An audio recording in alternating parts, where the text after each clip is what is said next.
సెలయేళ్ళు పారుతుంటే ఓ పిల్ల ఎదగులుగుతుండే లోన నదులన్నీ కలిసినట్టు పిల్లగా నవ్వెంత బాగున్నది నీలోనా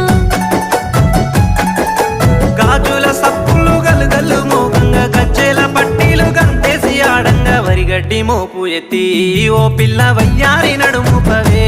ఈ వేళ